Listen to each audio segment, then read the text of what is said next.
de la economía nacional, más de un balance macroeconómico, ¿no? Ver cómo evoluciona el PBI, el empleo y la pobreza, y luego ver la realidad de las MIPYMES y cómo las micro y pequeñas empresas en el país contribuyen al desarrollo de nuestra sociedad. Antes, un poco para ver la estructura económica nacional, ver este cuadro, como es nuestro mapa desde el punto de vista de ver nuestra superficie. Tenemos 1.285.000 kilómetros cuadrados de área, ¿no? Nuestra población total al 2023, esto es junio del 2023, llega a 33.700.000 habitantes. Y de eso hay 17.300.000 personas que conforman la población ocupada. De estos 17.300.000 tenemos a 13.800.000 en el área urbana, que es el 80% de la población ocupada, y en el área rural a 3.400.000, que es cerca del 20%. En los 60 la población urbana era 20%, 40% y la rural era 60%. Esto ha cambiado muchísimo. La densidad poblacional somos 26.24 habitantes por kilómetro cuadrado. Pero cuidado, en Lima llegamos hasta casi 8.000 personas por kilómetro cuadrado, la parte más densa. Nuestro Producto Bruto Interno es de 566 mil millones de soles. Pero si lo dividimos esto entre los 33 millones de la población, tenemos un PBI per cápita de 16.963 soles a junio del 2023. Y la incidencia de la pobreza monetaria, según recientes informes, es del 29%. Hemos retrocedido un poco ahí, eso lo analizaremos. La estructura económica nacional, ¿no? Formal, informal e ilegal. Entonces, la Organización Internacional del Trabajo en el año 71, a través de un programa que se llama el PREAL, el Programa Regional de Empleo para América Latina y el Caribe, dio origen a una investigación sobre el sector informal urbano, el SIU. Este estudio es oriundo de nuestro continente, de América Latina. No se hizo esos estudios en otras partes del mundo. ¿Por qué? Porque las estadísticas de empleo decían que el Perú era un país de ociosos. Eran muy pocos los que trabajaban, claro, en el sector moderno, y lo sigue siendo así. Pero ya bastaba ver las calles, la avenida Bancay, en el centro de Lima, llenas de ambulantes en el año 71. Mario Carr, que ha sido uno de los investigadores sobre informalidad, distingue la informalidad desde el lado del empleo. Él dice, la informalidad se divide entre el empleo con un sueldo o salario y con todos los beneficios sociales por los que lucharon, ¿no?, los fundadores del APRA y lo consiguieron, entre ellas la jornada de las 8 horas y todos los beneficios sociales, y el empleo informal, el empleo por cuenta propia, o sea, no consigo trabajo y genero mi propio empleo. Y así surge esta investigación. Luego se trata ya del sector informal desde el punto de vista tributario. O sea, oye, estos no pagan impuestos. Es un poco el cuestionamiento que siempre se escucha. Y no es verdad, porque un bodeguero que solo paga a RUS 40 soles de impuesto a la renta al mes, resulta que todo lo que compra paga el 18% de IGB y le añaden un 30% al valor de compra y eso lo vende. Y entonces debería solo tributar el 5.8% y no el 18% de lo que compró, ¿no? Entonces, ¿por qué pagan más impuestos? Porque hay que tener disciplina, llevar registros, ¿no? Hoy es mucho más fácil hacerlo con la tecnología y la finanzas que permite hacerlo. Entonces, acá tengo unos cuadros que voy a mostrarlo más grande.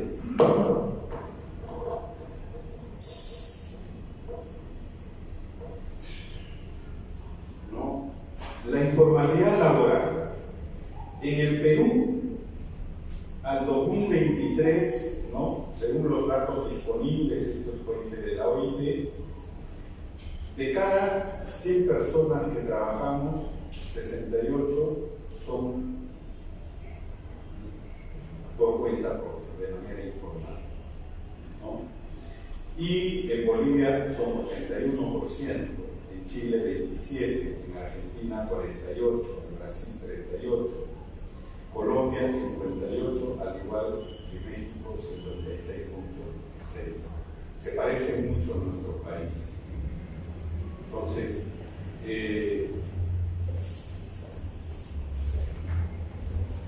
luego tenemos aquí el empleo formal en el lado izquierdo y en el lado derecho el empleo informal. El 48%, o sea, de cada 100 personas, 48 crean su propio puesto de trabajo en el Perú. De cada 100 peruanos, 48. ¿No? Asalariados, 18% informales y 14% formales. Trabajadores familiares no remunerados, ¿no? 17%. Yo he sido un trabajador familiar no remunerado desde los 6 años. Nací en la sierra y mi primer trabajo era ser arriero de leche para hacer queso. Entonces, y así me enseñan a trabajar. Trabajadores domésticos 1.9 y otros 0.3. Entonces es un poco la estructura de cómo está el empleo formal e informal, ¿cierto? Pero la informalidad es laboral porque no tienes beneficios sociales, trabajas por cuenta propia y no te formalizas, no te pagas CPS, etc. Pero en realidad generan los ingresos suficientes para mantener a tu familia y salir adelante. La tributaria es, bueno, pagar impuestos. La sectorial es tener el permiso. Por ejemplo, si pongo un restaurante, tengo que tener el permiso de limpieza, ¿no? La municipal, qué terrible, los funcionarios municipales, ¿no? Si no tienes licencia, te andan buscando poner multas por ahí. Y si la tienes, te visitan y tratan de encontrarte alguna falta y multa. Luego también hay las formalidades de la lógica de la propiedad intelectual. Si yo tengo un diseño, una marca, o he creado algún prototipo, alguna forma de equipo, entonces en Indecopi puedo registrar mi marca, puedo registrar mi invento, puedo registrar la propiedad intelectual. Y bueno, y la otra que surgió producto de un estudio que promovió COSUDE, que es la cooperación suiza, ¿no? Fernando de Soto fue su publicación muy conocida de Otro Sendero, ¿no? Él trata el tema de la informalidad de la propiedad inmueble y promovió que se genere el registro predial. Pero nosotros, desde el primer gobierno del compañero Alan García, promovimos, ¿no?, COFOPRI y promovimos el PET.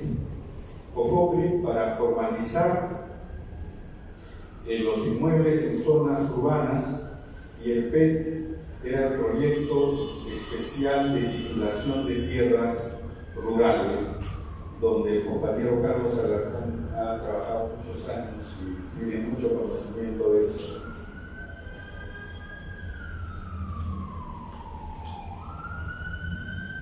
Muy bien. Ahora, se habla mucho de presión tributaria. ¿Ya? Los economistas salen y dicen: nuestra presión tributaria solo llega en la actualidad al 17.9%. Estuvimos en 19% en nuestro gobierno, esto ha retrocedido. ¿Ya?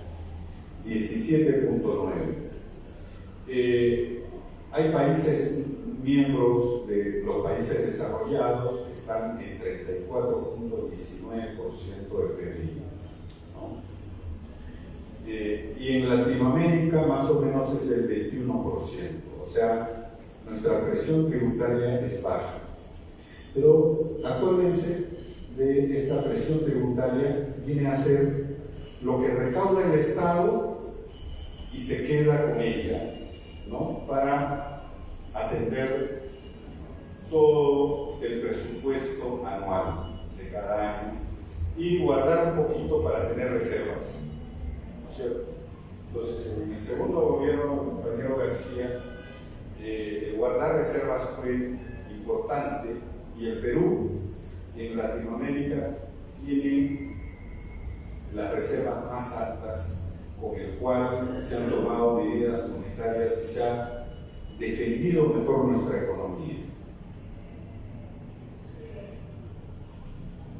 El 12 de marzo del 2024, el Congreso derogó una disposición del decreto legislativo 1607. Esta aprobación limita la facultad del Estado peruano de combatir la minería ilegal, que mueve alrededor de 15.000 millones de soles anuales e involucra la actividad de no menos de 1 millón de personas en nuestro país. Entonces, ¿qué es lo que han hecho? Que nuestra minería ancestral artesanal la han declarado ilegal, y la minería ilegal que depreda nuestra Amazonía también. Y entonces han creado un mercado negro para comprar el oro, llevarlo por Bolivia y exportar. Y eso, oiga, miren cómo se defiende desde este Congreso. Este es un Congreso que tiene gente militante en terrorismo y también gente que participa en actividades o representa a quienes participan en actividades ilegales, ¿no? Economía ilegal sin control, ¿no? Minería ilegal involucra deforestación, ¿no?, brutal de la naturaleza, explotación infantil, trata de personas, no solo en el aspecto sexual, la trata de personas, sino en el aspecto de laboral, tenerlos casi como esclavos, ¿no? Bueno, la corrupción de nuestros contendientes de la izquierda es harto conocido, porque todos los presidentes de gobiernos regionales están en la cárcel o escondidos, ¿no? Y múltiples delitos adicionales que engloba esto. Una de ellas es la tala ilegal de la madera, el narcotráfico, el contrabando o importaciones subvaluadas. Resulta que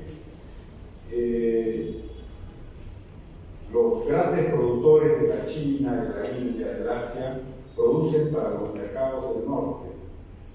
Y esos saldos se venden a precios irrisorios, del 20% de su valor, inclusive por debajo de la materia prima que estas tienen. Y eso entra a nuestros supermercados. Y entonces no necesitas irte a Puno, ¿no? Y comprarle a un camión que entra con tu guerra el contrabando, sino entra acolcallado por aduanas. Y eso durante nuestro gobierno lo combatimos, y sobre todo los industriales de Gamarra estuvieron bastante protegidos porque se le ponían altos precios o se detenían esos productos subvaluados. Y la misma OCDE tiene normas que no sé por qué no la aplica la SUNAT Condé, ¿no? De las aduanas. Entonces, es un tema en el que estuvimos muy presentes y que ayudó a que el emporio de Gamarra y otros puedan desarrollarse mejor y competir en igualdad de condiciones. Nadie está pidiendo que le demos protección, sino que tengan la misma oportunidad en cuanto a costos, y no estar trayendo productos subvaluados. El Estado cada vez pierde mayor capacidad para satisfacer las aspiraciones más elementales de la fuerza productiva, ¿no? No considera los costos en los que incurre para ser formales. O sea, desde el Estado quieren que todos se formalizan, pero los que crean su propio puesto de trabajo, el primer problema que resuelven es el del ingreso, ¿no? Generan ingreso para sus familias y no están haciendo cola para recibir subsidios del Estado. ¿Se imaginan si nuestros compatriotas no fueran emprendedores? Tendríamos mucha pobreza y una mayor delincuencia que la que ya tenemos. Y se han creado en nuestro gobierno, ¿no?, 3 regímenes tributarios. Uno viene desde la época del fujimorismo, que es el régimen único simplificado del RUS. Este RUS se lo sacaron a Fujimori en un paro de 2 días que hicieron los mercados de abasto, porque querían, la nueva SUNAT de Fujimori quería imponerles un cobro y quería cerrarle los mercados, y ellos prefirieron hacer un par de días de huelga y negociaron pagar un régimen único simplificado. Luego hay un régimen especial de impuesto a la renta, el RED, donde no se paga 30% de impuesto a la renta como pequeña empresa, sino 10%, ¿no? Y el régimen IPE tributario, que es muy parecido al RED, y el régimen general para las medianas y grandes empresas. Entonces, sí, la tributación se ha ido adecuando a la realidad de estas empresas y a sus dimensiones, y eso nos ayuda a que haya un poco más de formalidad, ¿no? Bien, la economía ilegal se tiene el narcotráfico, la minería ilegal, el tráfico de oro, ¿no es cierto? Se han creado condiciones para que los mineros artesanales tengan que vender a escondidas, y ese oro se lleve a Bolivia y se exporte. Entonces, en la intermediación de ese oro, con el apoyo de una norma que pide que sean legales y sean registrados, hace que esto ocurra. Yo creo que el próximo Congreso, representado por los compañeros, va a poner orden en este tema, y por ahí, formalizando esto, seguramente la presión tributaria se incrementará, porque habrá el contrabando, la trata, ¿no? La seguridad, el sicariato, la protección, la corrupción, ¿no? El poder local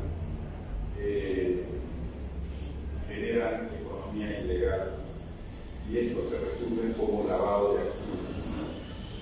En este libro, escrito por tres especialistas, las economías criminales y su impacto en el Perú, se habla de cuáles son estas economías, cuántos, dónde y cómo operan. Es un libro bastante completo, pero lo que he extraído es el impacto económico que han calculado ellos. Una pregunta, ¿de qué año es el libro? 2022. Y tiene datos desde 2018 hasta el 2021 de información recopilada. El señor Basombrigo es uno de los editores. Entonces, ellos calculan a través de la unidad de inteligencia financiera que la tala ilegal de la madera llega a 200 millones de dólares. El contrabando significa 600 millones. Ojo, es el contrabando por fronteras, ¿ya? No es el que entra por aduanas. La trata de personas, 1.280 millones de dólares, ¿no? Y allí no está el comercio de las imágenes por páginas web, porque eso no tiene nacionalidad, ¿no? Entonces, y la minería formal e ilegal dice 4.000 millones de dólares. Y el tráfico ilícito de drogas es el 90% de todo, 57.161 millones de dólares, ¿no? Lo que hace un total de 63.241 millones. Eso equivale al 12% del PBI. ¿Recuerdan cuánto es la presión tributaria? 17. Y la economía ilegal mueve 12%. Casi el 70% de lo que mueve el Estado peruano. Para que entiendan un poco la dimensión de esto. Y esto, ¿no?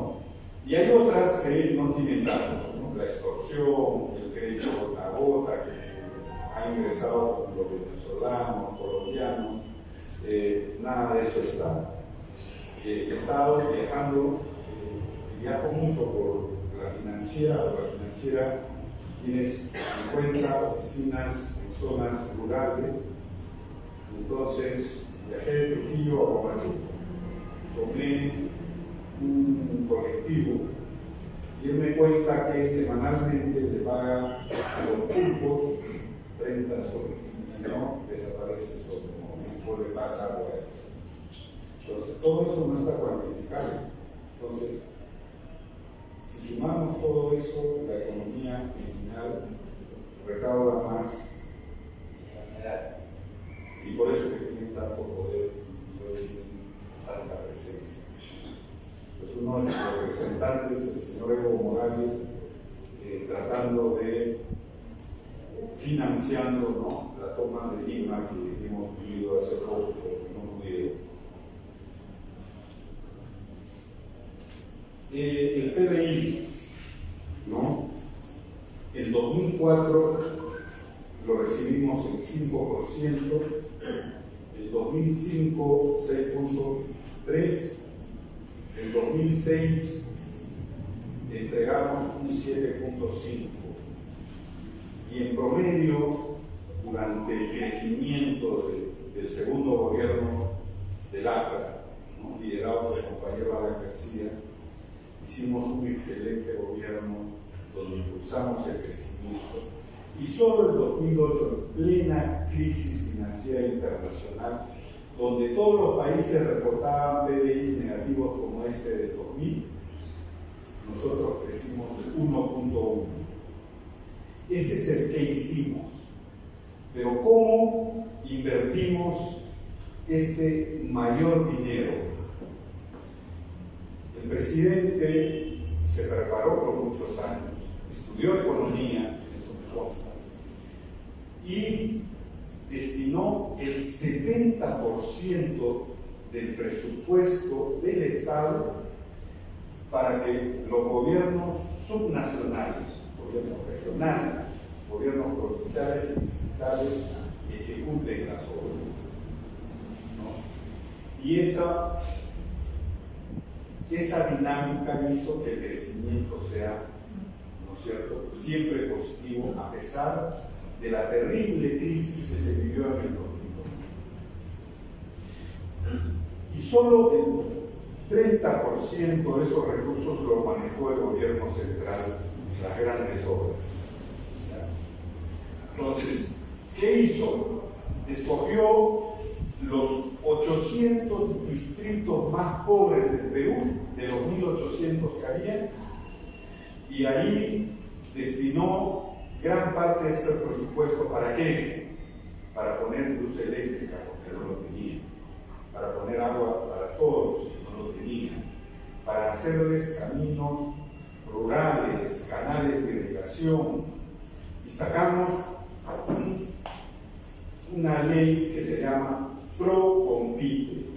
Y si ustedes están en algún distrito, participen del presupuesto participativo y pidan que haya ProCompite. ¿En qué consiste? Organizas a los productores de ganado, de granos, de frutas, etc., y lo llevas a este presupuesto para que con presupuesto del gobierno municipal que le ha transferido el gobierno central, compren maquinaria, pongan tecnología y le den valor agregado a los productos.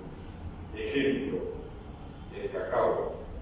Hoy vayan a Wong, a Bea o en cualquier parte van a encontrar chocolates de Limo María, chocolates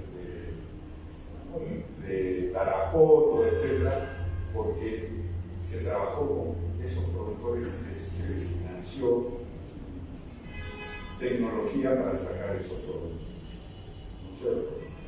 En granos andinos, oye, para seleccionar y embolsar y vender bolsitas de 250 gramos y medio kilo a mayor precio.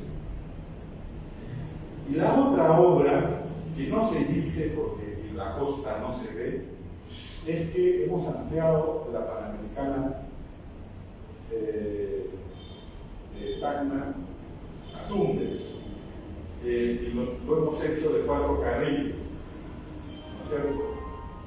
Y eso demoraba muchísimo, y ahí teníamos un compañero, Enrique Cornejo, ministro de Transportes, que se le ocurrió expropiar por ley y avanzar y hacer las obras, ¿no es cierto? Pero eso es lo que todos vemos en la costa. Lo que hoy tenemos es la longitudinal de la sierra.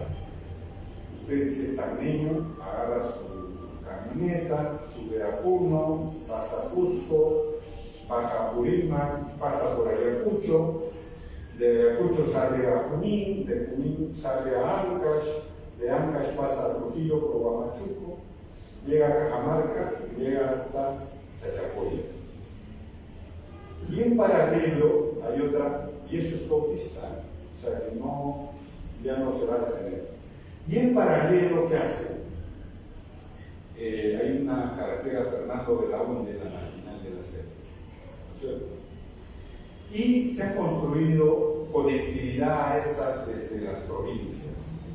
Y entonces, hoy en las zonas rurales, la infraestructura para el transporte ha hecho que los productos puedan salir a menor costo y ellos poder cobrar un mejor precio, ¿no? Pero ¿qué está pasando? Tuvimos años de crecimiento, ¿no?, hasta el 2011, y después vino otro gobierno y empezó a decir algo así, oro no, y la honestidad hace la diferencia y no fueron nada honestos. Y luego vino el estancamiento y ahora estamos viviendo el caos, ¿no? Entonces,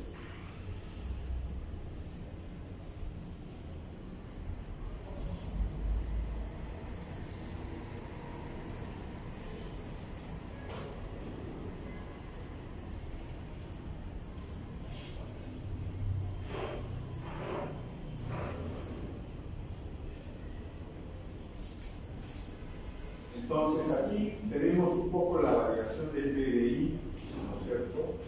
Ya evaluando el año 2020 con el COVID, el PBI fue de menos 11.10% y por rebote al año siguiente fue de 13.06 comparado con este PBI, ¿no es cierto?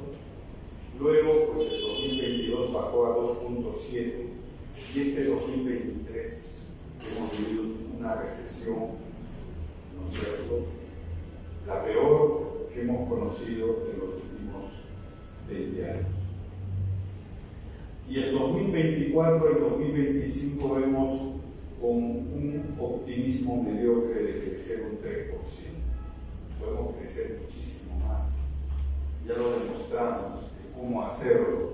Pero, ¿qué hacen? Quieren manejar el 100% del presupuesto del gobierno, no dárselo, ¿no es cierto?, a los gobiernos subnacionales para tener en 1.800 municipalidades distritales tienes 1.800 ejecutores que pueden hacer rápido las obras, pero es otro el concepto de nuestros gobernantes actuales. ¿Qué tenemos? Convulsión política, eso nos han regalado. Altos niveles de inflación, ¿no es cierto? Política monetaria restrictiva para combatir la inflación y la contracción económica y bajos niveles de confianza de los inversionistas. Pero las cosas se siguen moviendo, ¿no? O sea, miren, nuestro PBI sí crece porque los comerciantes lo hacen crecer. ¿Quiénes creen que son los comerciantes? Los mercados de abastos, olvídense, también los formales, obviamente. Pero ahí la construcción se ha contraído en casi 8%. Hemos producido más electricidad de agua, 7.7%, ¿no? A nivel de manufactura no primario también ha caído 8.2%. Cuando la minería crece, la manufactura va de la mano de la minería. Mucho metal mecánica, eléctrica, eso crece con la minería. La manufactura a nivel primario igual está bajo, hidrocarburos 0.7, la minería metálica 9.5. La pena es que son los proyectos que nosotros dejamos, ¿no es cierto? No han avanzado mucho con nuevos proyectos.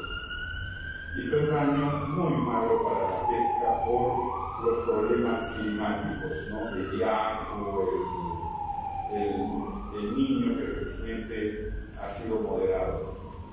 Y el agropecuario cayó en menos 2.9%. Esto es el PBI sectorial, pero también se ve por gasto.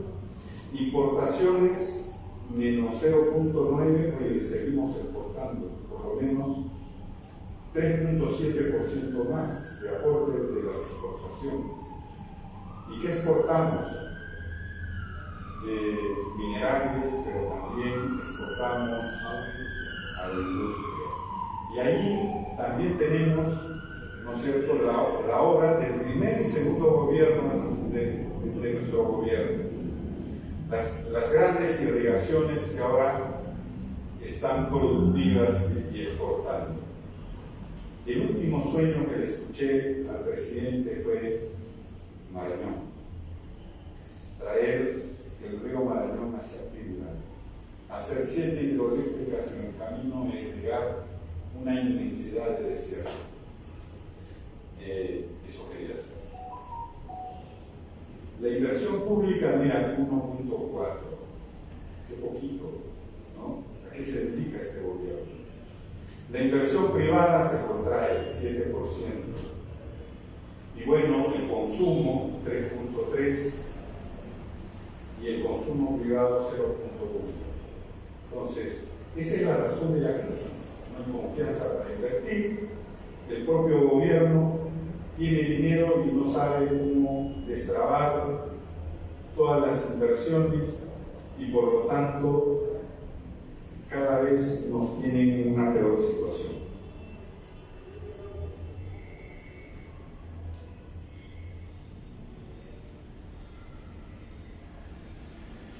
Nosotros la pobreza monetaria la encontramos en 55, lo bajamos a 30. Y esto siguió bajando, ¿no? Y ahora ha empezado a subir. Y este año 2023 cerramos con 29% de pobreza. Esto lo vamos a revisar más a detalle. El niño global, el niño costero, felizmente fueron moderados y nuestra economía no ha subido mucho. ¿Qué ha pasado con la línea de pobreza monetaria? ¿No? La pobreza total, los costos de la canasta básica han ido incrementándose aún más por la inflación. O sea, con más dinero compras lo que comprabas con 284 soles en el 2012, ahora lo compras con 446 soles. Y la pobreza extrema vivía con 151 y ahora necesita 251. El costo de la canasta básica de consumo solo de alimentos, ¿no? Esa es la pobreza extrema.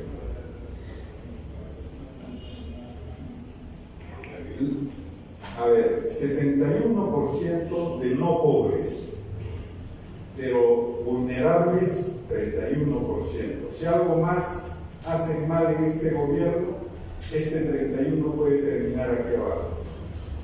Y solo 39% son no vulnerables.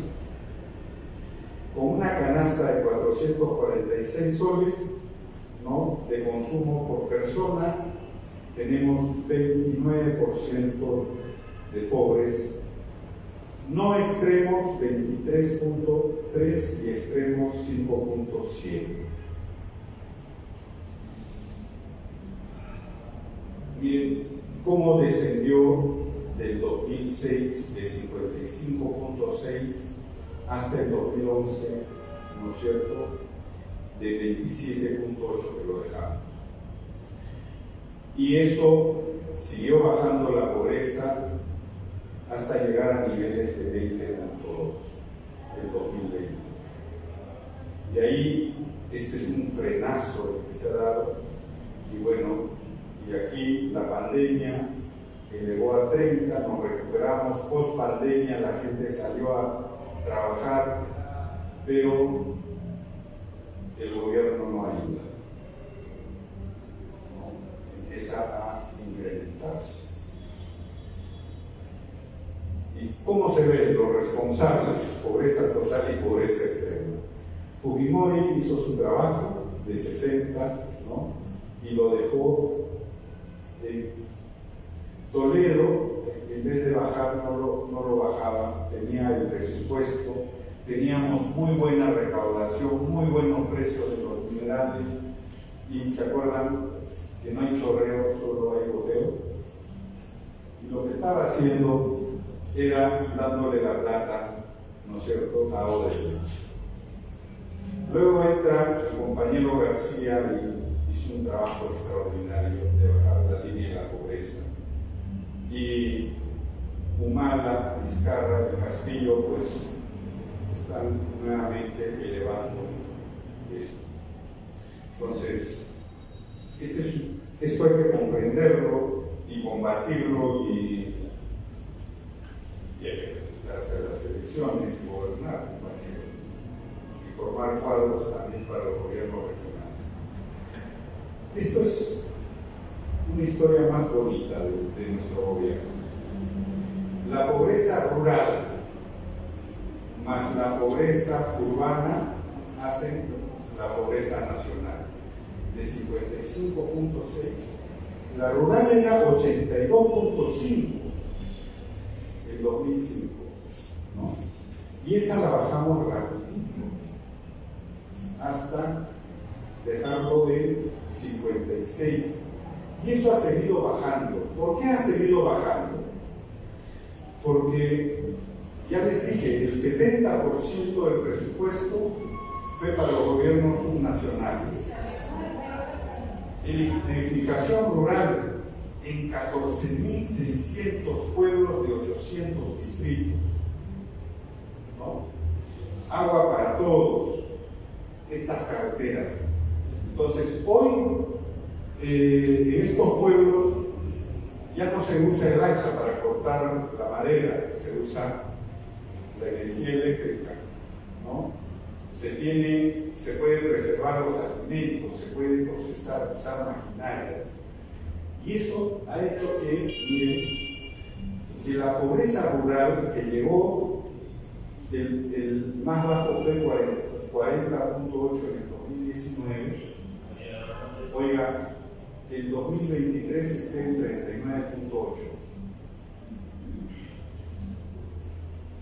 Le hemos dado infraestructura, servicios básicos, electricidad a las zonas rurales y con eso se defienden excelentemente, ¿no? Cuando veamos esto por regiones, vamos a comprender. Entonces, la herencia de nuestro gobierno es que ha dejado fortalecido un área rural donde la pobreza no crece. Y en las peores situaciones en el 2023 ha decrecido. El problema está ahora en la zona urbana, que llegó en el 2016 a 13.9 y ahora está en 26, el doble.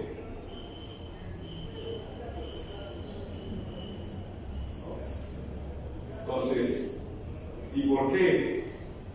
Por múltiples factores que este gobierno no sabe invertir en promover el desarrollo.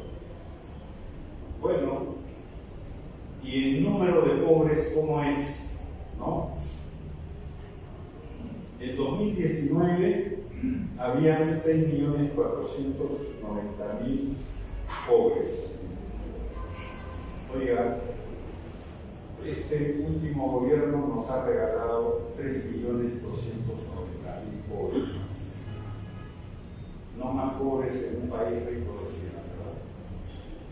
Entonces, hablar es fácil, pero gobernar con sabiduría, como lo logró hacer el presidente García, es difícil.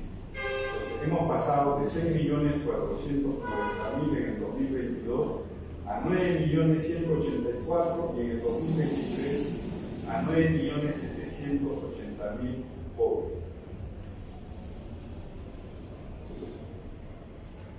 Miren ustedes, en el 2022, Huánuco, ¿qué pobreza tenía?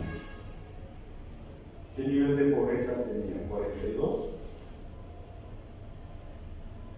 Y si ven en el 2023, no encuentran Huánuco hasta donde lo ubican, por aquí, acá está, 38.2. Resulta que Huánuco ha disminuido su pobreza como zona rural. Y he estado por los pueblos de Huánuco, de Ambo, de Cinto de Mayo, la Unión Yata, Panao, y he visto que el comercio, por ejemplo, de la papa ha cambiado. Antes, el mayorista de Lima con su camión iba a recoger la cosecha. Durante estos años de crecimiento, los propios agricultores han comprado sus camiones. ¿Ya? Y como ya tienen la longitudinal de la sierra, de la selva, de la costa, ¿qué hacen? usan la conectividad, el internet, el teléfono, que ya existe, que llega, que antes no llegaba, porque tienen electricidad y todo. Cargan la papa y salen. Si el precio está bueno en Huaraz, se van a Huaraz, a Calderón, con Chuncos, salen a Lima o se van hacia el sur, ¿no? Y se van hasta Trujillo, Chiclayo, Piura, Cajamarca, a dejar su cargamento de papa porque los precios están buenos por ahí. Y eso hace que luego vuelvan con el dinero y reinviertan y haya menor pobreza. Pues esa es la explicación de cómo, ¿no es cierto?, está presente la obra del arriismo, permitiendo que muchas actividades económicas sigan fortaleciéndose gracias a la infraestructura y a los servicios que hemos dejado.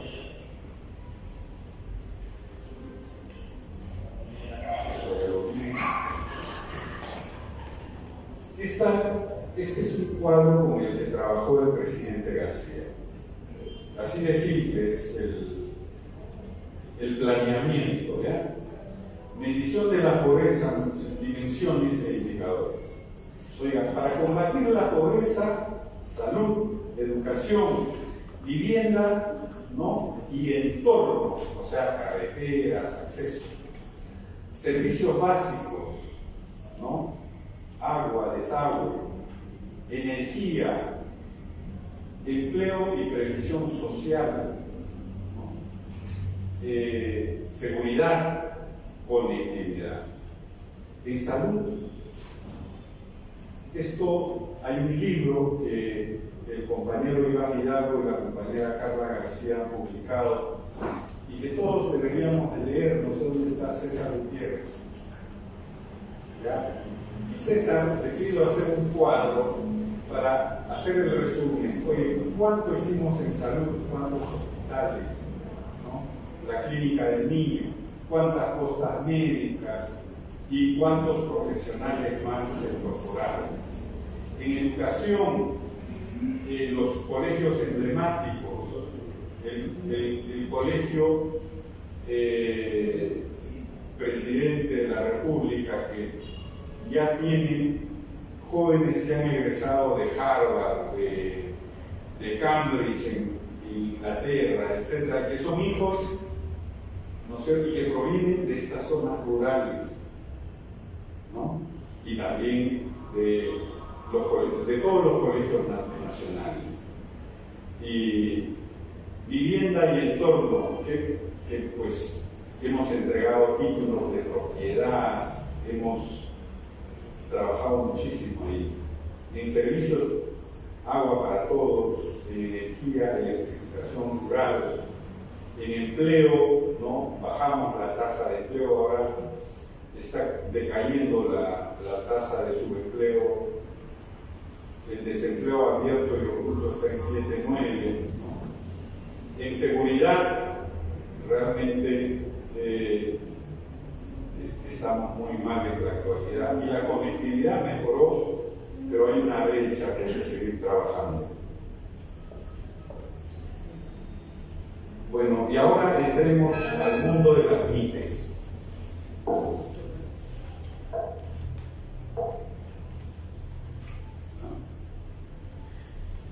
Del 100% de empresas formales, el 96.4% son micro y pequeña empresa, ¿no? En ventas representan 158.000 millones en ventas, ¿no? Representan el 17% del PBI. Oye, las MIPES también le competimos al Estado, ¿no? Y esa es una fuerza enorme. Es el 45.9% de la población económicamente activa ocupada en este sector. O sea, la mitad de la población se emplea ahí. 8.5 millones de trabajadores están empleados en micro y pequeñas empresas. Y esto se ha ido moviendo, ¿no?, tiempo esta estadística. Y las ventas respecto al PBI han bajado, ¿no?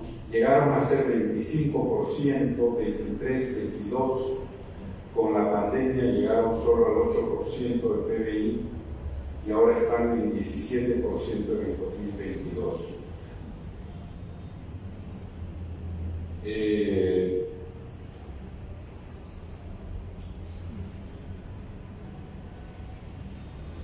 Distribución del IPE según tipo de actividad. 14% están en actividades productivas, producto y comercio 3%, servicios el 49% y comercio 34%. ¿Cómo es la formalidad laboral? Esto que dice este cuadro.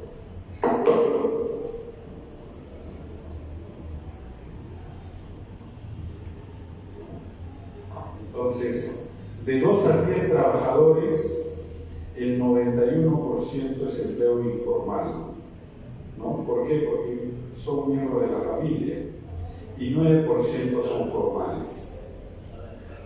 En IPES de 11 a 100 trabajadores, la mitad es informal y la mitad es formal. Y solo en empresas con más de 100 trabajadores, el 18% es informal y el 82% formal, laboralmente.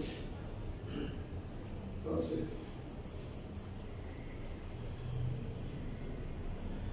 y ahora entraremos un poco al crédito.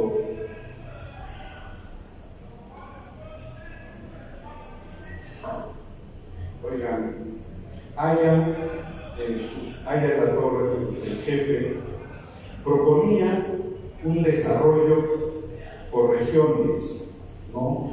Con Javier Purral Vidal segmentaba las regiones, pero el compañero jefe lo que decía es: hay que desarrollar distritos financieros donde sus pobladores ahorren y ese ahorro se reinvierte. Ese sueño de Aya La Torre se ha cumplido. ¿Ya? ¿Por qué? Porque la banca múltiple solo atiende a 1.7% de la MIP con créditos. Oye, las empresas financieras como la que yo dirijo, el 11.3%. Las cajas municipales atienden el 39%, ¿no?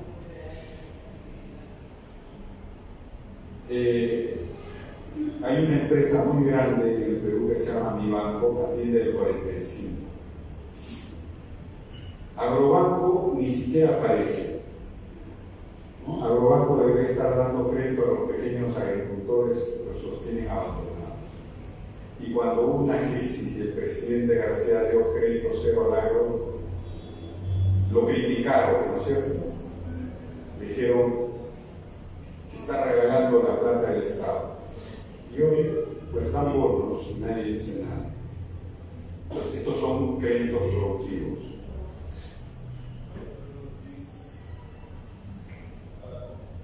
Y a partir de aquí viene un poco el sistema financiero, proveedores de servicios financieros. Hay 4 bancos grandes, hay entidades especializadas en microfinanzas, así le dicen a las entidades que dan crédito a la micro y pequeña empresa. 25, hay uno que es banca múltiple, Bibanco, 5 financieras, 12 cajas municipales. Oiga, las 12 cajas municipales son de gobiernos provinciales, Caja Arequipa, Caja Huancayo, Piura. Cajas rurales hay 5 y empresas de crédito 2. Luego hay crédito de consumo, 11, y crédito orientado a créditos no minoristas, o sea, bancos que dan, como el Banco Chino, etc., a grandes operaciones, hay 8, y el resto son 6 que hacen un poco de todo, pero no hacen crédito. Entonces son 54 instituciones que tienen activos totales por 616 mil millones de soles. ¿Cuánto era el PBI? ¿Se acuerdan? No, 400.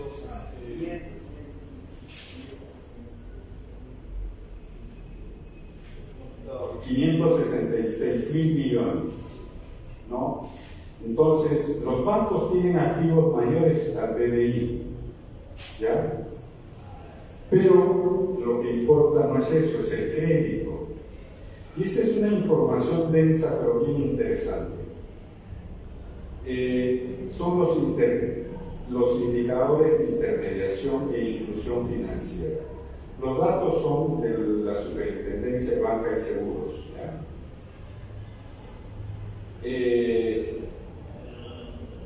Créditos de todo el sistema financiero, de todas las entidades, bancos, etcétera, como porcentaje del PBI, 42.79%.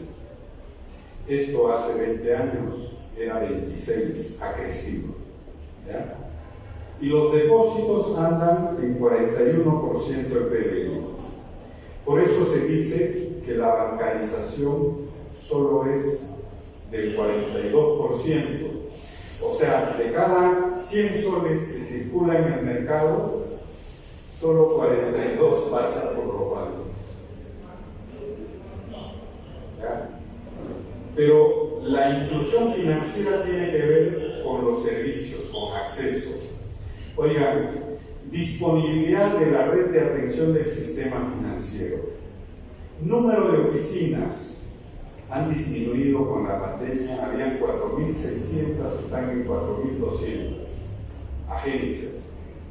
Pero miren lo que está creciendo, cajeros automáticos. Habían 24.000 en el 2018 y ahora hay 31.000, ¿no? Han crecido. Pero lo que más está creciendo son los cajeros corresponsales, con POS. ¿Qué es un cajero corresponsal?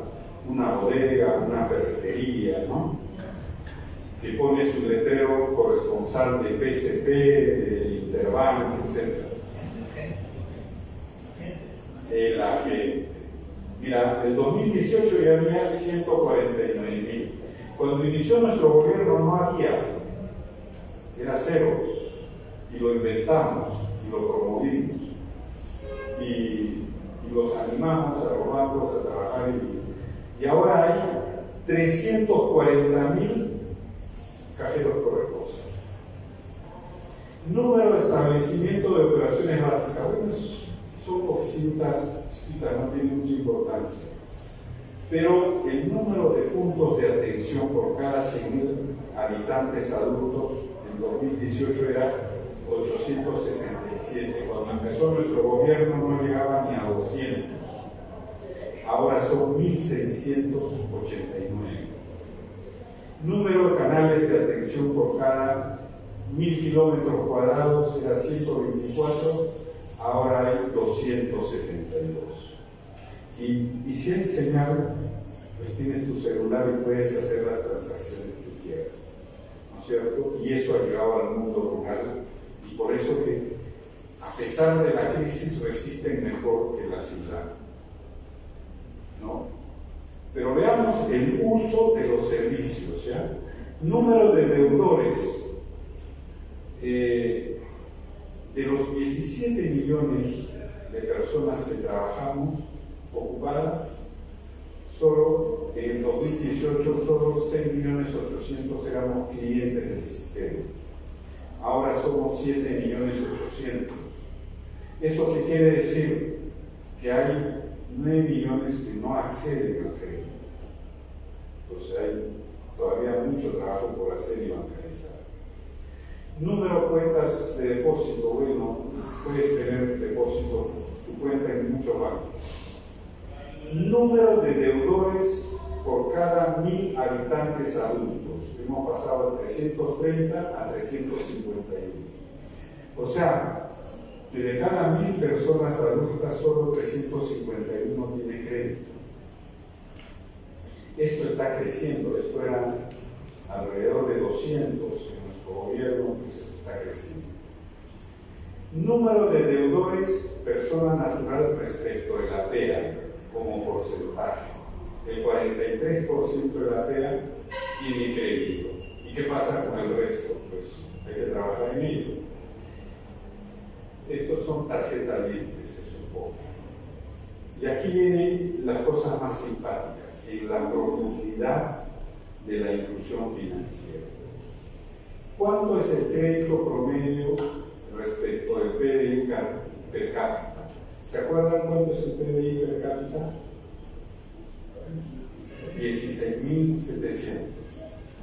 ¿Ya? Entonces, resulta que el promedio del crédito es de 17.600, equivalente al PDI per cápita. Depósitos sí son solo el 10%, son pequeños depósitos que se hacen. Depósito promedio de PDI. Saldo de crédito MIPE sobre saldo de crédito total. El 14.56% del total de los créditos del sistema financiero está otorgado a las MIPES. En nuestro gobierno eso llegó al 18%, ha retrocedido. ¿Ya? Deudores MIPES sobre deudores totales. De los 7.837.000 clientes del sistema financiero, el 41.26% son MIPES. ¿Ya? Son MIPES. Pero acá hay un dato muy relevante que seguro nuestra compañera Magda Portal, fundadora del ABRA con mi compañero, quien luchó para que las mujeres tengan derecho a elegir y por otros derechos de las mujeres estaría feliz. Deudores, mujeres sobre deudores totales como porcentaje. Eran el 48, 49, 49 y ahora las mujeres han superado a los hombres. 50.29. Y esa es la otra energía que tiene nuestro país. Las mujeres se han incorporado al mundo productivo y contribuyen a la economía de la familia y del país. Y ya representan el 50.29% de los clientes del sistema financiero, ¿no? Y el saldo de crédito a las mujeres del saldo total de créditos del sistema financiero el 41%. Claro, lo que pasa es que hay un grupo de empresas que se lleva, ¿no? Deudores MIPE mujeres sobre deudores MIPE total, 56%.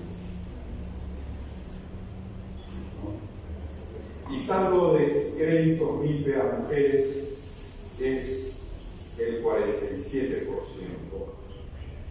Y entonces, aquí monitoreamos un poco,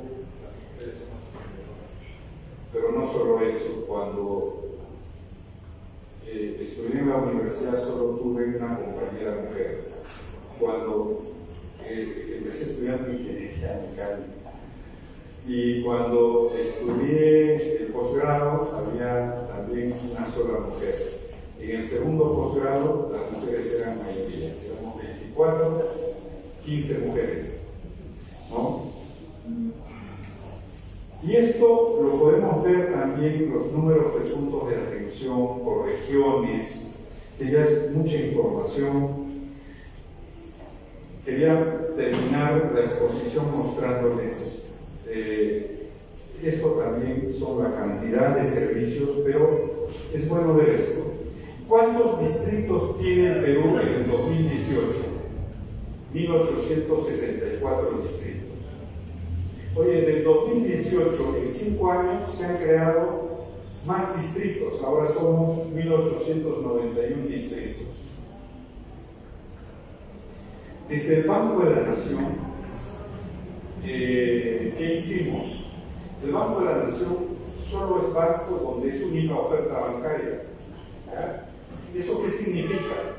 que si usted no es empleado del Estado en Lima, donde hay otros bancos, y quiere abrir una cuenta de ahorro, no puedes. Tampoco te va a dar crédito.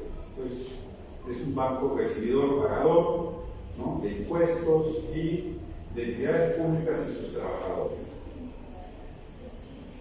Pero lo importante es que está en las provincias más alejadas del Perú.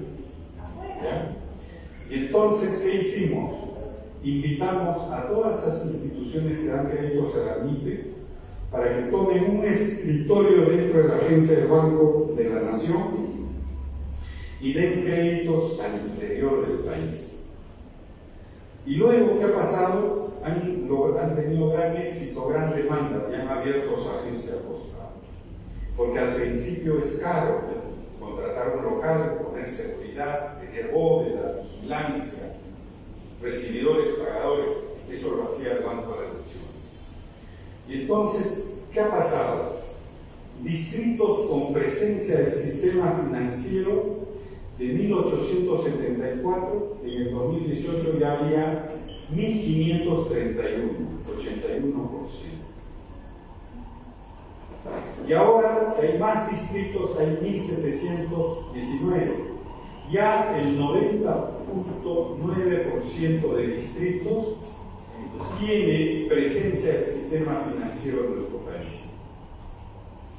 Y esa es una de las razones, porque como ahí reciben créditos y amplían sus actividades económicas,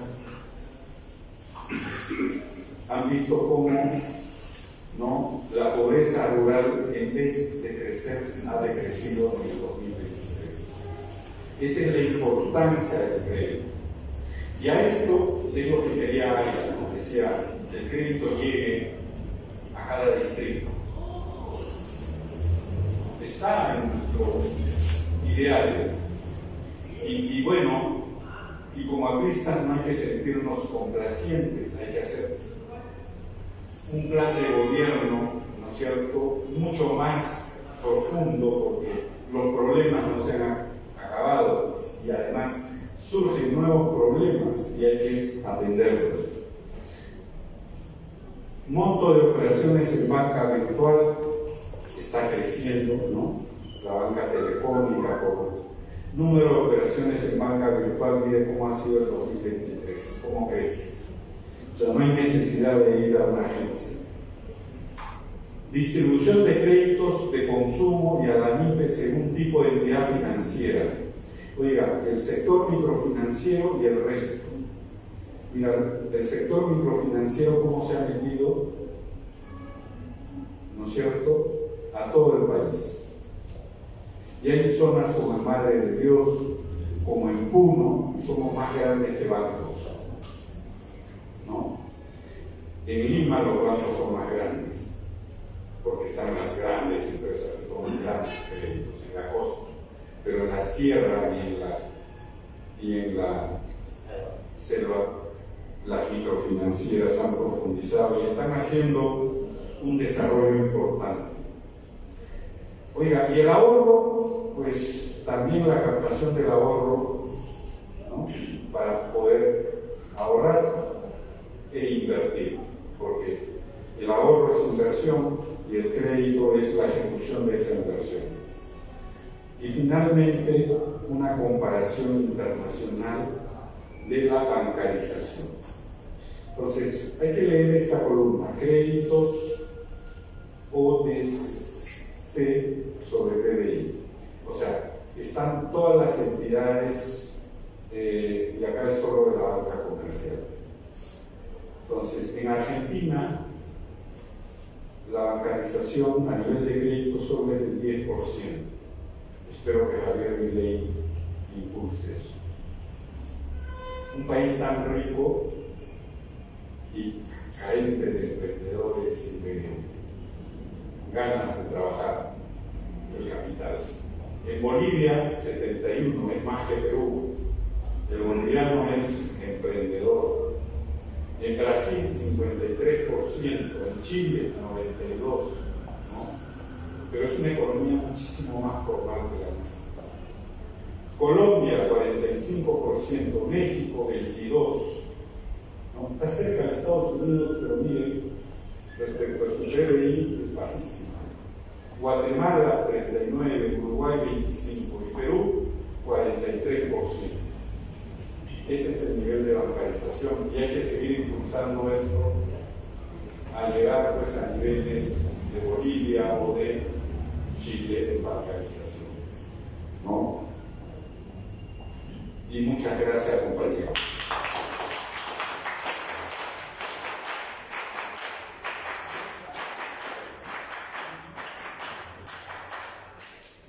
Muchas gracias, mi querido Julio.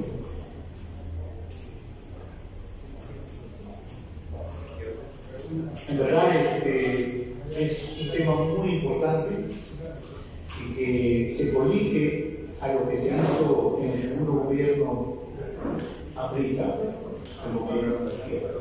Compañeros, preguntas, por favor. Compañero, por favor, compañero.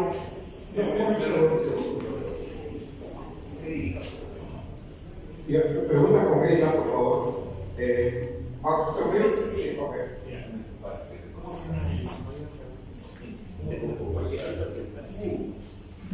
Se refiere a usted, doctor,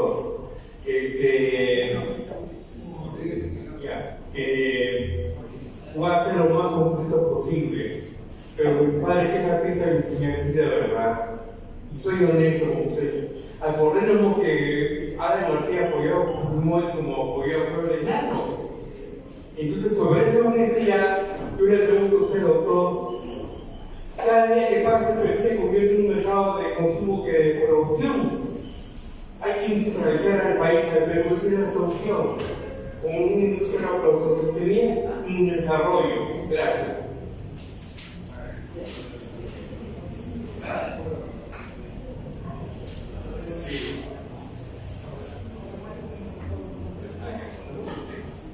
Ya, vamos a buscar las preguntas y luego va a responder el compañero.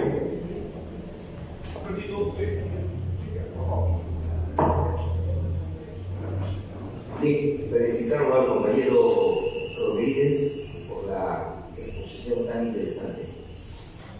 Gran parte del éxito durante nuestro segundo gobierno aprista fue la designación del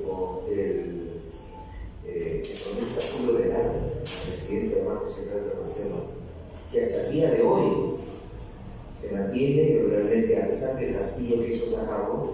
Sin embargo, hubo una defensa muy acertada. Compañero Rodríguez,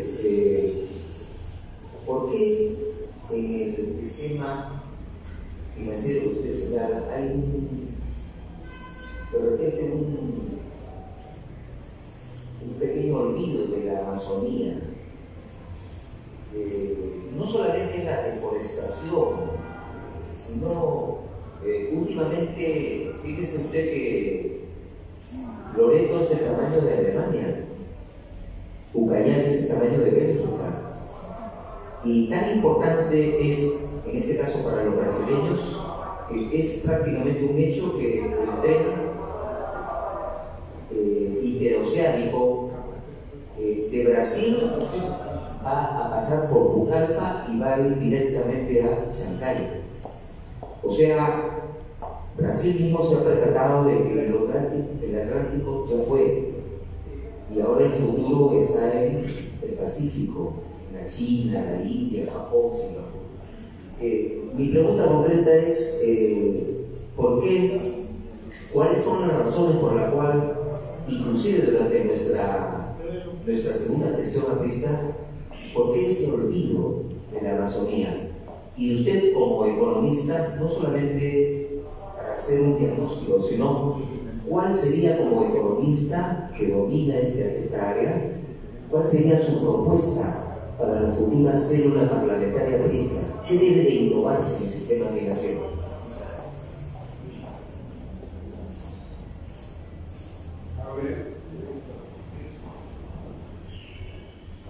Compañero Rodríguez, muchas gracias por la exposición. Quería referirle al interés bancario. Leí hace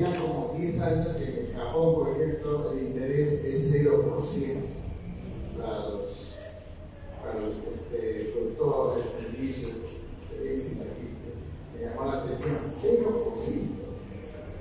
Ahora, acá en el Perú, el interés en Japón 0% anual. Acá en el Perú creo que ¿cuánto es el contenido? ¿1%? Si la inflación es mínima, 10% al mes, al año estamos hablando de la cantidad de préstamos. Y la segunda pregunta es, yo vivo en Independencia y cerca a San Martín de Porres. Los alcaldes han eliminado prácticamente los ambulantes. ¿Cómo es posible entonces de qué van a vivir los ambulantes si hemos vivido la crisis del COVID? Si no hay creación de empleos. Está acertado esa medida, me parece que viene del Consejo Provincial. ¿Qué es lo que estaba? ¿Cuál es la defensa? Porque tienen que crear su empleo los ambulantes. Entonces, ¿es acertado o no? En estos momentos no hay trabajo y quiere que no haya ambulantes en Independencia y en San Martín de Porres. Por favor, gracias. Gracias, compañero.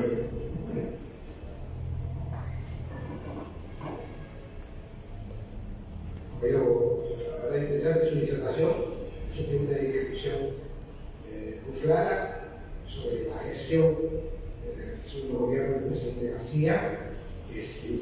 Más que nada hay cosas que también esta noche con conocimiento ya todo muy teorizado los detalles de diversos aspectos áreas del desarrollo económico del país. La pregunta es, ¿qué tendría que ser el AMBA como gobierno?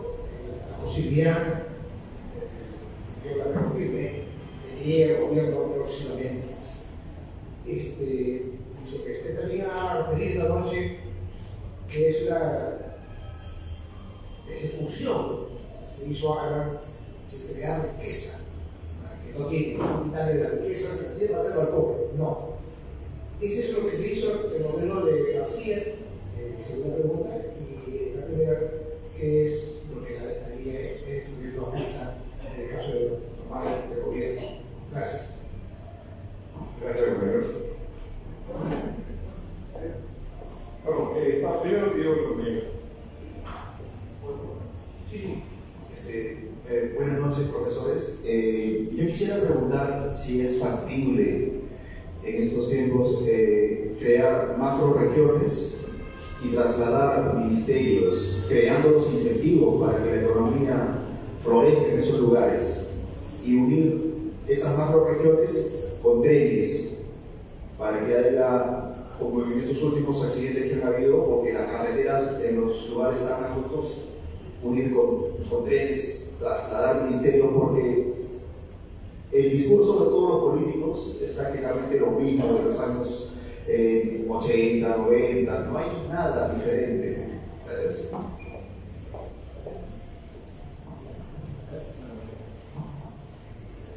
En primer lugar, agradecer al compañero Hugo Rodríguez Espinosa por su disertación muy excelente, sobre todo con datos gráficos. Eso da pie a que es un experto, como se dice, ¿no? Datos más de relato, como dice Milei, ¿no? Quiero hacer una pregunta en el sentido del segundo gobierno, ¿no? ¿Usted cree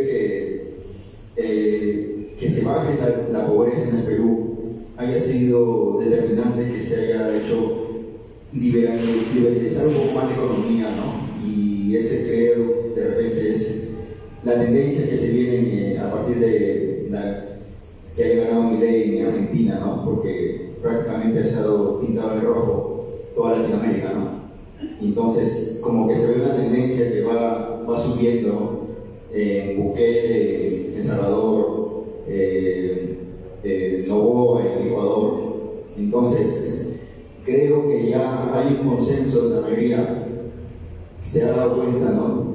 Que se tiene que liberalizar la economía para que se pueda desarrollar a la gente, ¿no? A los privados, trasladar todo el peso de la economía y quitarle peso al Estado, ¿no? Porque lamentablemente el Estado y como lo vemos actualmente está podrido.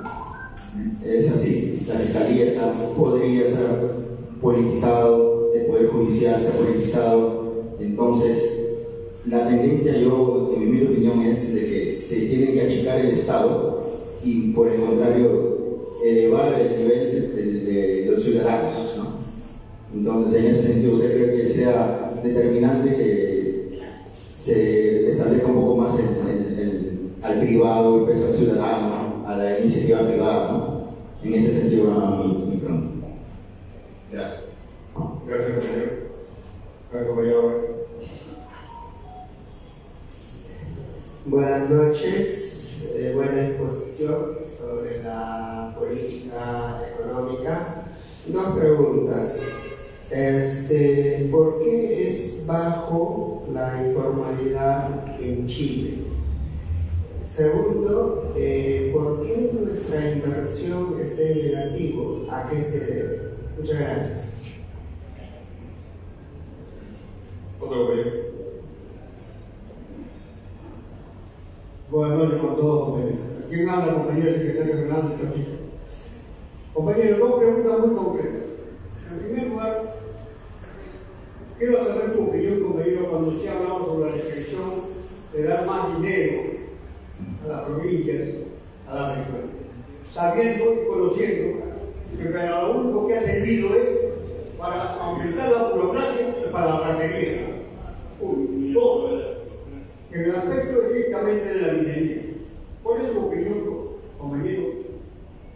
Nosotros estamos de acuerdo con la minería. Yo soy serrano y mi tierra existe la minería. Pero, viendo de que ahí debemos cambiar esta política, debemos exigir que se le dé mayor agregado a la minería. ¿Cuál es su opinión al respecto? ¿O hay que cambiar esta condición o qué es lo que hay que hacer? Gracias, compañero.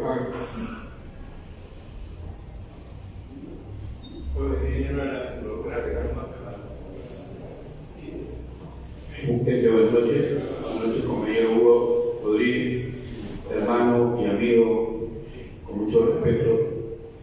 Tengo la suerte de conocerte muy joven. Si eres un preámbulo, porque eres un hombre exitoso,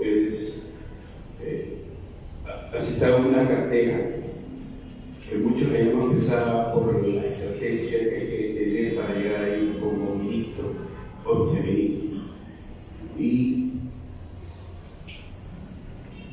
muchos criticaron el dólar, muchos. En Corea se creó y hoy en día Corea es una potencia económicamente. ¿Acá qué pasó? Todos sabemos qué pasó, qué ocurrió, pero muchos criticaron y todavía lo critican. Inclusive llegaron a decir que el dólar nunca se politizó.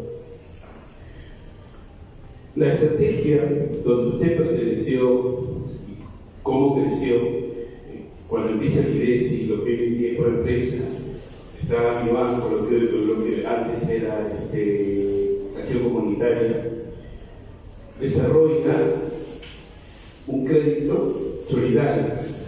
Hoy en día eso ha desaparecido. Sin embargo, esos programas no solamente creaban conciencia, esos programas venían en paquetes y te daban capacitación.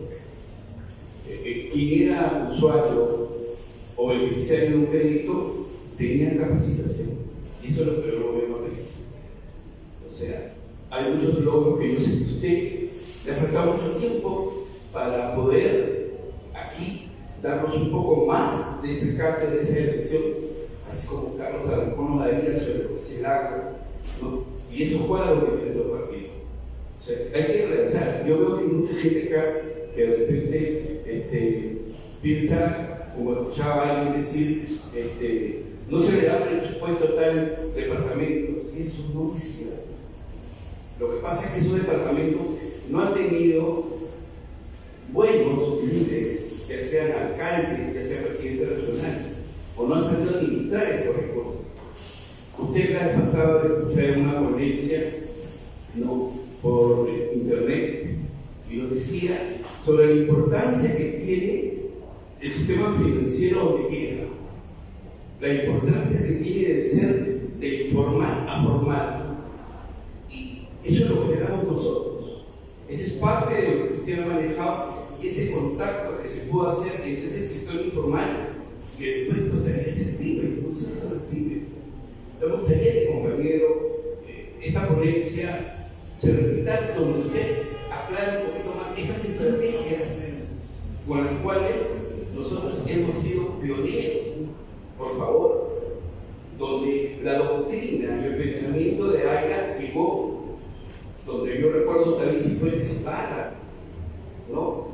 Nosotros le decíamos al chino, o sea, la esposa de nuestro compañero, Pocho Tacayán, la doctora Susana Peñinos, talentos, gente que muchos incluso son abristas, pero sin embargo coincidieron con ese pensamiento. Disculpen que haya sido un poquito más atento, pero si nuestro ponente se tiene un solo cuánto tiempo para ser más versátil y para que sepamos algunos que son abristas, porque no todos que tengan acá son abristas, lo puedo ver, pero sin embargo, entender que nosotros formamos el crédito solidario, nosotros. Y gracias por aclararme el punto, pero el punto es que somos los creadores del crédito solidario. Y el compañero que es creador, uno de los fundadores de ese crédito, nos haga entender que el verdadero crédito individual ha generado mucha mora. El crédito solidario creó mucha responsabilidad desde mi punto de vista como sociólogo. Muchas gracias, compañero. Gracias, compañero.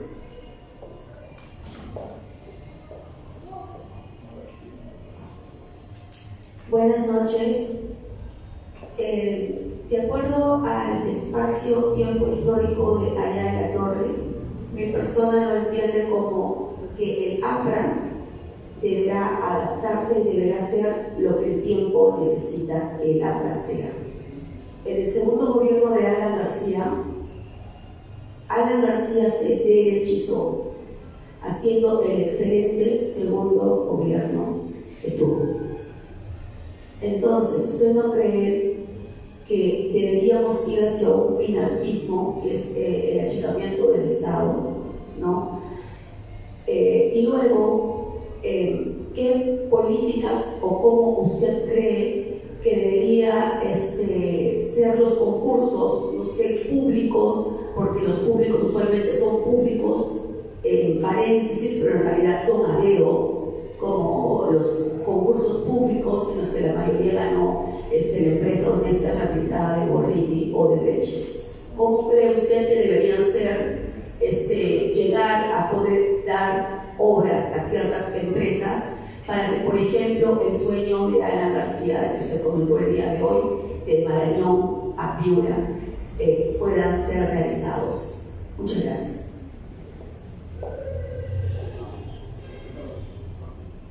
Muy bien, por favor. Sí, muchas gracias. A ver, Ilvanaré, respondiendo a Pedro, el crédito solidario, cuando crece de manera desigual la actividad económica de cada uno de sus integrantes, termina siendo un freno para el crecimiento. Y no es verdad que el crédito solidario sea menos moroso que el crédito individual. Entonces, como tocó el crédito, va a terminar con unir las preguntas de crédito. Por ahí preguntaron, oye, ¿por qué la tasa de interés es 20% anual o tal vez 25% anual? ¡Qué caro! ¿Ya? Primero, es en términos anuales, o sea, 12 meses la tasa. Hay que llevarlo a una tasa del mes. Entonces, un 25% representa 1.7, 1.8% mensual. Entonces, tú le prestas a que sea 2% o 2.5%, o los que prestan más caro, como es una financiera mexicana, al 3.5% mensual. termina siendo 60% al año. Entonces, el emprendedor toma ese dinero y ¿cuántas vueltas le da en el mes? 3 o 4 veces.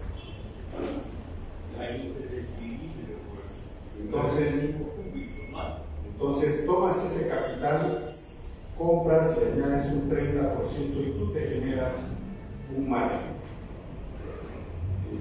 Y bueno, después con 30, réstale ese 2 o 3%, entonces estás tomando un capital para comprar algo más barato, porque si tomas el crédito también te lo venden muy caro por el riesgo de dar crédito y haces tu negocio. Ahora, dentro de ese 20-25% que es la tasa en la actualidad, ¿qué hay? El costo del dinero. El ahorrista pide un 8% por su depósito anual. Como habló de los créditos morosos, la morosidad ahorita en el sistema financiero por la crisis está en otros 8%. Tú ya tienes 8 el costo que le tienes que pagar al dueño, el dinero que deposita, más 8 para cubrir la morosidad, 16. Y que tus gastos de administración sean un 6%, ¿no? Le estás en 22. Y si has cobrado 25, tu utilidad anual va a ser de 2%. Entonces, y si eso no se cubre, no funciona. ¿No es cierto? No funciona. No se expandiría, no existiría el servicio. Entonces, a veces uno dice, uy, un 20%, sí, pero yo puedo comprar y vender varias veces en el mes y soy comerciante, ¿no? Y mensualmente la tasa no pasa de 2% en las financieras que compran más barato. Luego alguien dice, uy, están eliminando los ambulantes. Sí, no los están eliminando. ¿Cuál es el sueño del ambulante? En principio, mi concepto de ambulante. ¿Ya? Un ambulante es un emprendedor que puede conseguir trabajo en el sector formal, sí, se puede emplear, pero le van a pagar pues 1.500, 2.000 soles mensuales.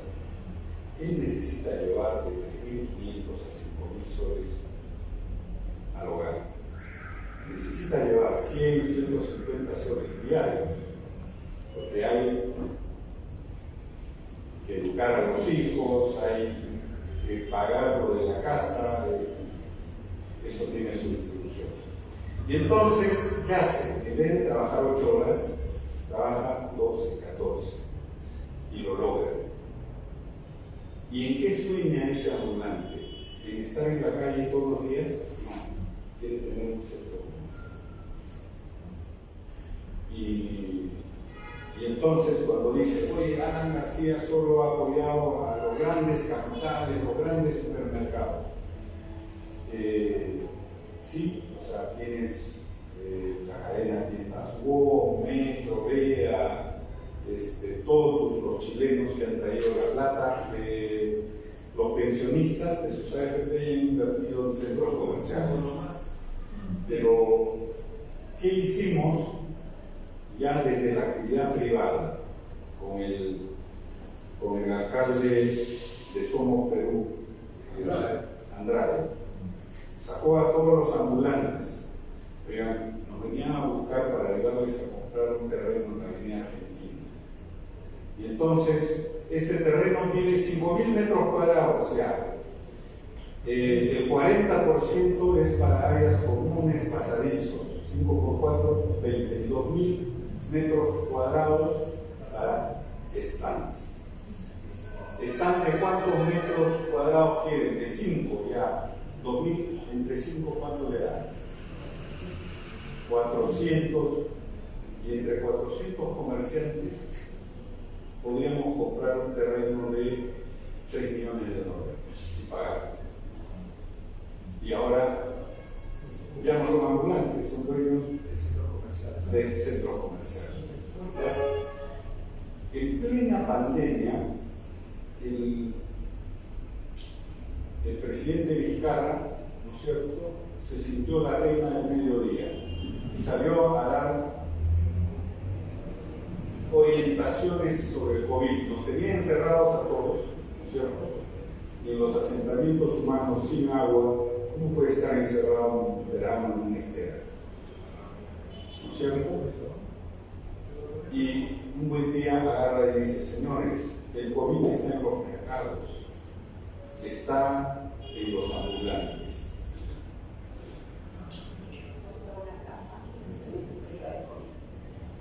Entonces, el COVID está en todas partes. Había que usar un protocolo, había que, ¿no?, y incentivar el cuidado, la mascarilla,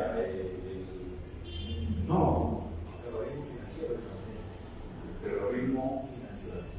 Entonces le llama el alcalde de Caraballo y dice: señor Rodríguez, acá los ambulantes me han dicho que lo conocen y quiere que los ayude a comprar un terreno de 23.000 metros cuadrados en la prolongación de la avenida Universitaria en Caraballo. Ya, a hacer nuevamente la matemática. ¿Y sabes quién vendía ese terreno? Paz Centenario, del Grupo Crédito. El metro cuadrado salía tan barato que pidieron cada uno tener un puesto de 10 metros cuadrados. ¿Cuántos? 10 metros cuadrados. 890 puestos de 10 metros cuadrados a 26.000 soles cada puesto. Y listo, alcalde, ya, pero ese es un terreno de gasto, ¿no? Yo le meto maquinaria, etc. Y se hizo un campo ferial con palos y triple y a seguir comercializando. Hoy ese es un mercado mayorista. Valle Chillón y Caraballo. Y de esas, de Caraballo hasta el Villa El Salvador, hemos apoyado a desarrollar a lo largo de los años, inclusive parques industriales. Y Pedro me hace recordar de IDESI, y esa es una historia del primer gobierno. Había un alcalde en Villa El Salvador español, ¿recuerdan? Claro. El presidente dijo: oiga, desarrolle un parque industrial para la micro y pequeña empresa. Ya, lo separaron del parque industrial. Y luego no tenía quien les compre.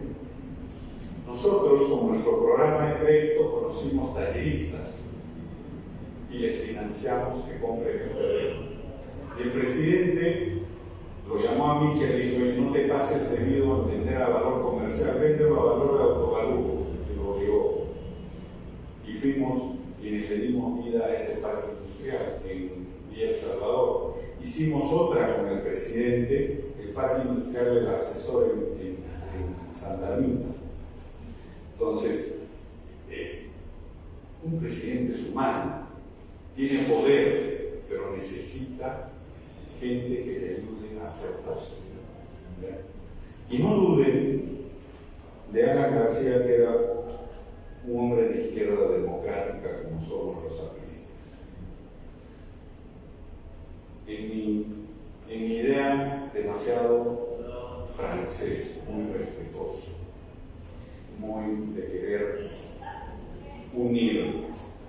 Y seguramente podemos hacer una lista de errores que ha cometido el presidente, pero yo no lo tildaría de derecha, porque la derecha jamás tomaría el 70% del presupuesto para dárselo a los gobiernos subnacionales. Es verdad que tenemos presos a presidentes de gobiernos regionales de izquierda y a aventureros que llegan a ser alcaldes distritales y municipales, pero el dinero que le dio Alan no fue toma y no rindas cuenta, no, fue para hacer tu proyecto de electrificación rural y supervisaditos, para hacer agua para todos y supervisados, asegurándose que la obra se ejecuta, se culmina y que funciona y que gracias a eso hoy tenemos, como les dije, 14.600 comunidades que tienen luz eléctrica y que les permite usar muchas cosas. Inclusive, pues hoy ve televisión y a través de las noticias pues engaña. Y sobre Alan García ha habido tantas mentiras como decir que es un ladrón, ¿no es cierto? Como Popi Olivera decía, este pechito arregló la coima de Odebrecht, no lo dijo, pero no lo ha perseguido hasta las últimas elecciones. Es verdad, yo también tuve un sentimiento negativo cuando postuló con Lourdes. Y su error fue, él pensó que podía absorber el electorado de derecha. Pensó que con esos resultados, con la estabilidad que le dio el Banco Central de Reserva con Julio Velarde, que es del PPC, que ellos lo propusieron y que él lo aceptó evaluándolo, pensó que podía lograr mayores votos y se equivocó, ¿no es cierto? ¿Por qué? Porque el pueblo aprista se sintió no identificado por esa candidatura, ¿no? Y no era el momento, tenía que dejar un poquito más de tiempo, ¿ya? ¿Qué más tenemos? Intereses. Bueno, hemos tenido aquí el proceso ambulante, ya está.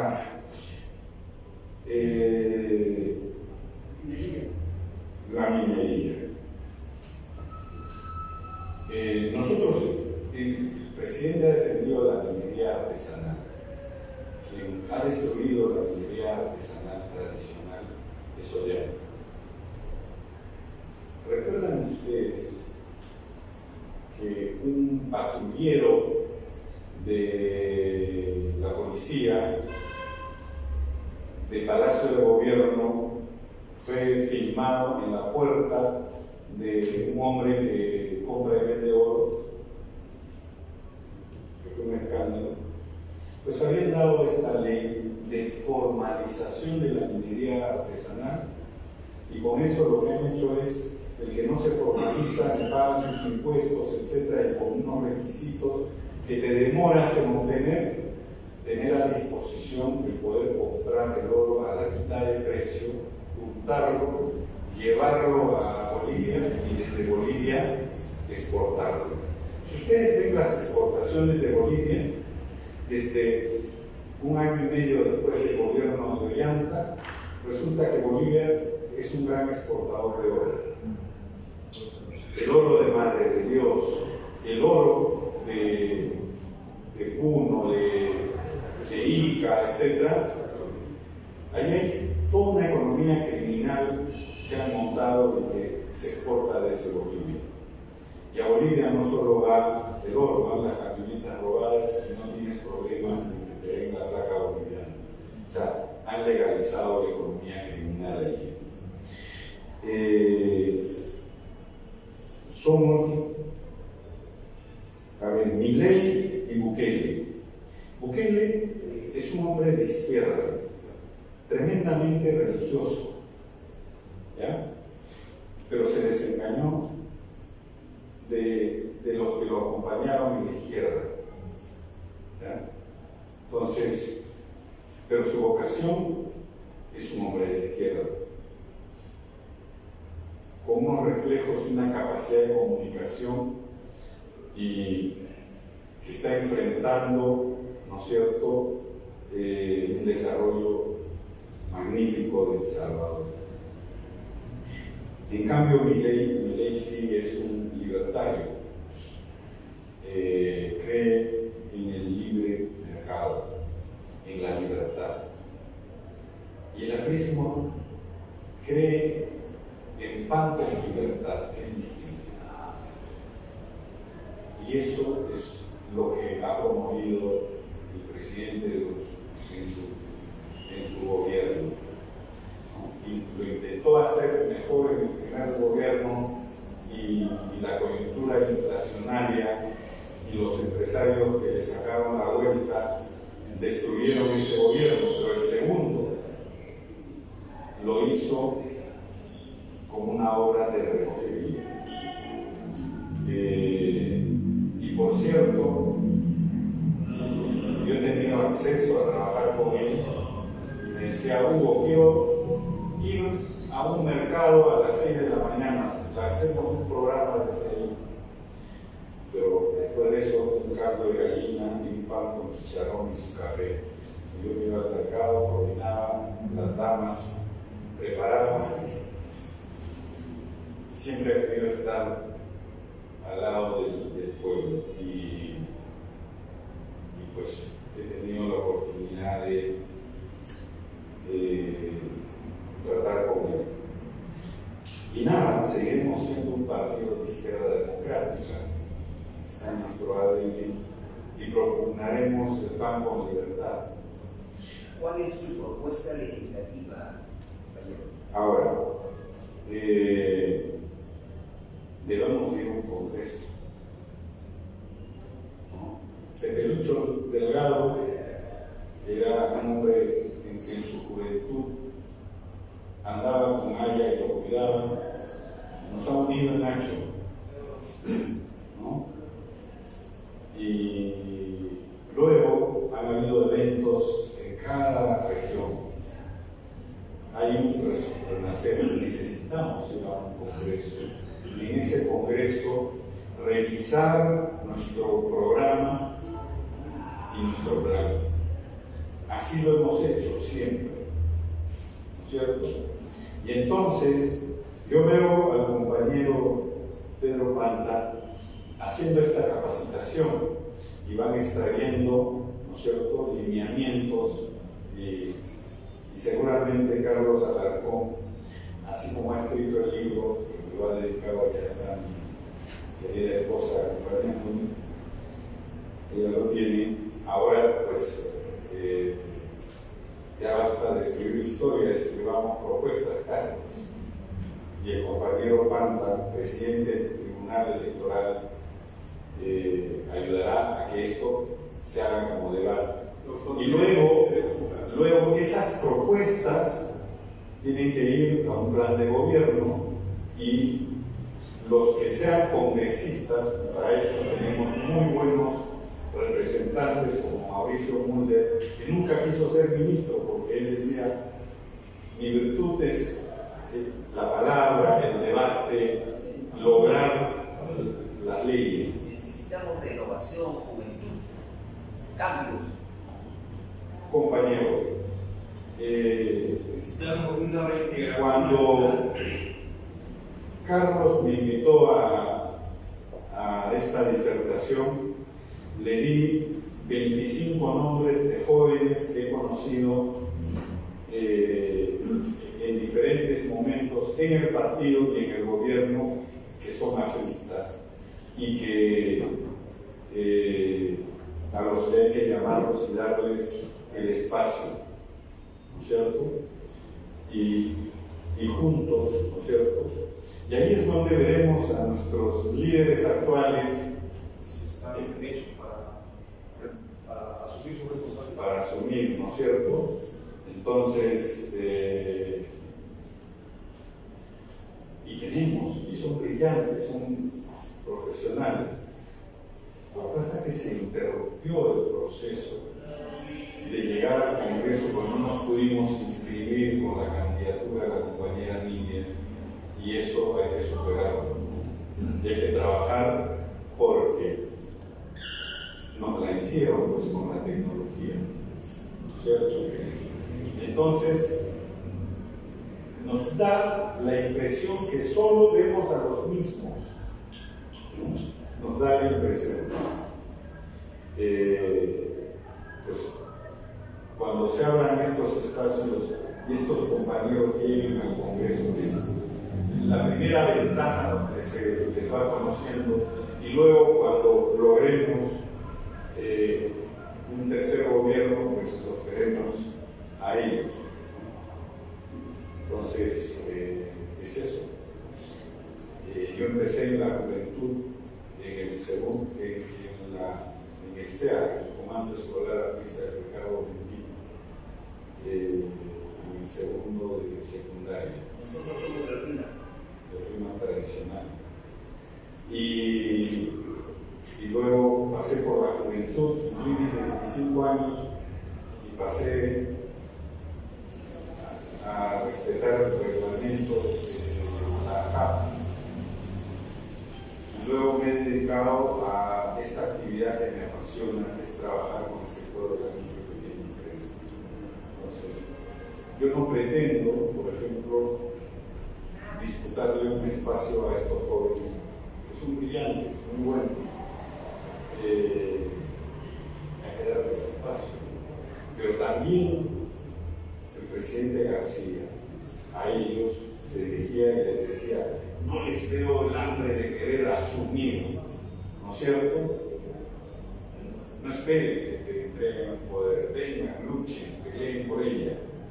Y creo que durante la reinscripción del partido se les ha visto viajando, disertando, gracias a la magia del celular y de las redes sociales y el estar conectado con los compañeros jóvenes, los he visto y los he escuchado. Estaba en Trujillo en una funcional, de ahí vi la disertación de un viejo compañero, Antonio Velázquez el Mochero, y de otro joven que coordinaban y arengaban para venir a Hacho, y se organizaban. Y el compañero Antonio Velázquez me decía: hay más jóvenes, Hugo, que están preparándose y son muy buenos. Y la forma como nos desarrollamos fue a través de los coloquios que daba el viejo, ¿no es cierto? Asistí solo a 3 coloquios, siendo el comando escolar. Y ahora, pues, el compañero Pedro, ¿no?, Remille, y a través de los medios virtuales hemos podido conectarnos con un gran número de compañeros en diferentes lugares del país y hasta del extranjero. Gloria León, compañero que vive en el Japón, me dijo: Hugo, lo voy a dejar programado y grabando, y cuando tenga tiempo lo veo. Muchas gracias, compañero.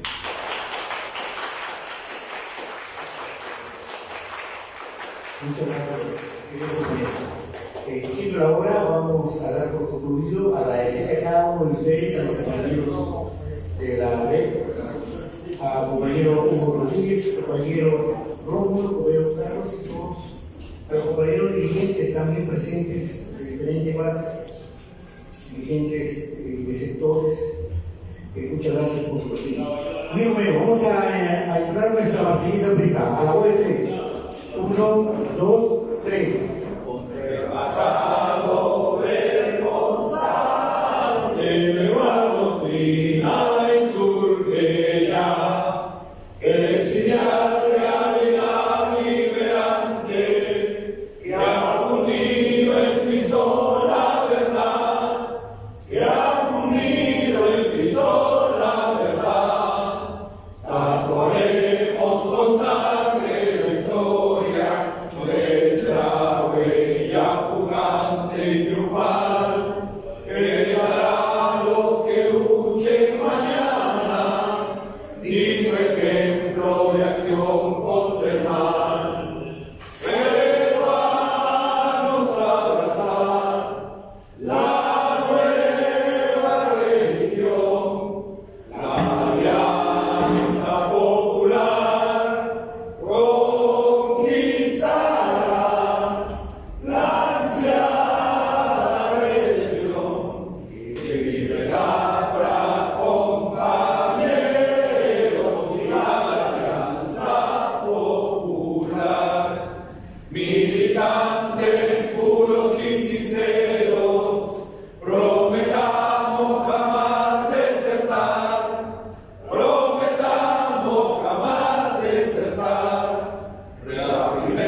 Gracias.